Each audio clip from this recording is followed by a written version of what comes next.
নেবেন না। মমতা খুনি, ওর 5 লাখ দরকার নেই, আমি 10 লাখ দেবো। আজকে 2 লাখ দিয়ে গেছে, আরো 8 লাখ আমি 10 লাখ দেবো। 2 লাখ দিয়ে গেলাম, আরো 8 লাখ আমি দেবো। 5 লাখ টাকা নিয়মে না মমতা দাদা রাজ্যের বিভিন্ন মেরে ফেলেছে গো, মেরে ফেলেছে।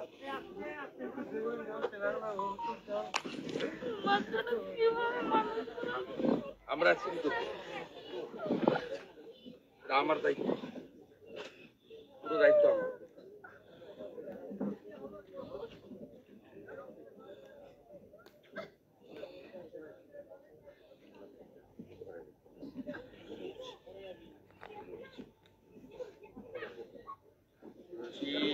পুরো দায়িত্ব আমাদের। আমি গতকাল স্বাস্থ্য ভবনে গেছিলাম, আপনি সবটা দেখেছেন। তো আমি সেখানে বলেছি যে 13ই ডিসেম্বর কর্ণাটক সরকার জানানোর পরে কেন এই ওষুধ সরকারি হসপিটালে ব্যবহার করা হয়। এটা তো অভয়ার মতো সরকারের দ্বারা খুন হলো। সরকারের দ্বারা চিকিৎসা বিজ্ঞান ফেল করতেই পারে, কেউ অমর নয়, কিন্তু এটা তো আমাকে স্বীকার করছে যে 13ই ডিসেম্বর নয়, 10ই ডিসেম্বর আমরা জেনেছিলাম। স্পেশাল সেক্রেটারি, আমি পোস্ট করেছি সোশ্যাল মিডিয়াতে, দেখবেন। এবং আমি তারপরে বললাম এই 4 জনকেই এই 20 স্যালাইন আপনারা দিয়েছেন ওটা পশ্চিমবঙ্গে, না আরো অনেককে দিয়েছেন? উত্তর দিতে পারেন। এবং আমার বিশ্বাস কয়েক হাজার বা লক্ষাধিক হবে গোটা রাজ্যের সমস্ত সরকারি hospital, primary health centre, medical কলেজে এই 20 ওষুধ 10ই ডিসেম্বরের পরে প্রয়োগ করা হয়েছে। এবং বিশেষজ্ঞ ডাক্তাররা বলছে যে কিডনি নষ্ট হবে। আমার কথা নয়, আমি ডাক্তারি পড়ি। এবারে বলুন, সরকারের কোনো দায়িত্ব কর্তব্যবোধ নেই?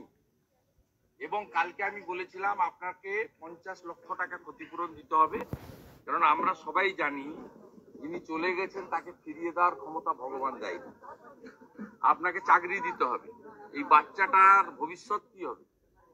আমরা তো আছি, আমরা তো সরকার নই, আমরা বিরোধী দলনেতা, আমি একজন এমএলএ, আমাদের সাথীরা আছে, আমাদের দল আছে, আমরা আপনার পাশে দাঁড়াবো।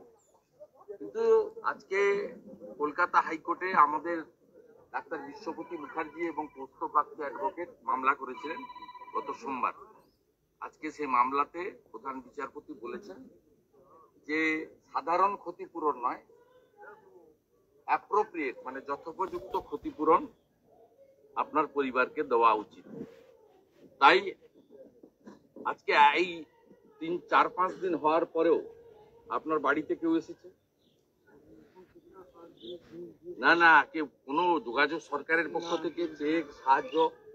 মদ খেয়ে মরে গেলে, বিষাক্ত মদ খেয়ে মরে গেলে 2 লাখ টাকা নিয়ে পৌঁছে যায় প্রথমে। আজকে 5 দিন 6 দিন হয়ে গেছে, বিডিও, এসডিও, ডিএম, সরকারের প্রতিনিধি আপনাদের কাছে কেউ আসেনি। এইসব জিনিস প্রমাণ করে যে এদের মানবিকতাটা কি জিনিস। যাই হোক, আমি আমার বক্তব্য এবং করণীয় কাজ করছি। বিরোধী দলনেতার যে কাজ স্বাস্থ্য ভবনে গিয়ে করেছি, আজকে কোর্টেও ক্ষতিপূরণের বিষয়ে উল্লেখ হয়েছে। বাচ্চাটার সম্পূর্ণ দায়িত্ব আমাদের, আমি সেটা পালন করব। আপনি শুধু মানবিক কারণে আসেনি, আপনি আমাদের ভারতীয় জনতা পার্টির যে পরিবার তার সদস্য। আপনার দেবাশিস রুই দাস, অ্যাসেম্বলি শালবনী, আপনি মেম্বার হয়েছেন 17ই ডিসেম্বর 2024। তো আপনি আমাদের পরিবারেরও সদস্য, তো আমাদের দায়িত্ব আছে, সেটা আমরা পালন করব। আর বাচ্চার সম্পূর্ণ দায়িত্ব আপনি বাবা হিসেবে পালন করবেন, আর আমি আপনার দাদা হিসেবে বাচ্চার সমস্ত অর্থনৈতিক দায়িত্ব আমি পালন করব। এটা প্রাথমিকভাবে রাখুন আমার পক্ষ থেকে। আমি আরো বাচ্চার নামে সার্টিফিকেট করে দিয়ে যাবো, আমি পরে বাচ্চার নামে সার্টিফিকেট করে দেবো, যাতে এখন না করবো। কোর্ট বলেছে সরকারও দিতে বাধ্য হবে। আমি কালকেই বলেছি 50 লক্ষ টাকার 1 টাকা কম নেবেন না। আপনাকে নিয়ে আমি অনেক দূর যাব, এবং আপনাকে 4র্থ শ্রেণীর চাকরি দিতে হবে, গ্রুপ দিতে, পার্মানেন্ট চাকরি। আপনার কাছে যদি অল্প টাকা দিতে আসে, চেক দিতে আসে, নিবেন না। আপনি আমার উপর ভরসা রাখেন। আপনাকে নিয়ে যতদূর লড়াই করার করব। কারণ অভয়া যেমন নার্সিং এর কাজ করতে, ডাক্তারি কাজ করতে এসেছে, মেরেছে তাকে হসপিটালের মধ্যে, এটাও one kind of murder by the সরকার, গভর্নমেন্ট। সরকার খুন করেছে। সময় ধরে হাজার হাজার পশ্চিমবাংলার রুগীকে এই বিষাক্ত জিনিস দিল, যে ক্ষতি আপনার হয়েছে। বাকি তিনজনও তো অত্যন্ত সংকটাপন্ন। আমরা কোথায় যাবো? সরকারের কাছে, সরকার তো আমাদের হস্তে। আরে সরকারের যারা বসে আছে উপরে নাই, এবং আমার পরিবারের লোক প্রাইভেটে যায়, সরকারের কাছে যায় না। না, প্রাইভেট প্রাইভেট আমি জানি টাকা কোথায়, কোথায় আমরা টাকা পাবো কোথায়? দিনের দিনের মধ্যে কোনো স্বাস্থ্য সাথীর কার্ড কোথাও চলে না, না, চলে না। কেউ নেয় না। গেলে বলবো তো এটা ভ্যালিড নেই। না না নেয় না। আর এখানে আয়ুষ্মান ভারত নেই। ভাই আপনি একদম শক্ত থাকুন, আপনার বাচ্চার দায়িত্ব আমার, ঠিক আছে? আমার দায়িত্ব। আপনি আমার হোয়াটসঅ্যাপ নাম্বার লিখুন। চিন্তা করবেন না, একদম আছি, একদম আছি, যা বলে গেলাম করবেন। বাচ্চাটার দায়িত্ব আমার, একদম চিন্তা, একদম চিন্তা করবেন না। এটা রাখুন, আরো আসবে আমার পর পর করবো। রাস্তাটা ক্লিয়ার, রাস্তাটা ক্লিয়ার দেবে। এই বলে দেবে 5 লাখ টাকা ঘোষণা করেছে মুখ্যমন্ত্রী, 50 লাখ টাকার 1 টাকা কম দেবে না। ওর 5 লাখ দরকার নেই, আমি 10 লাখ দেবো।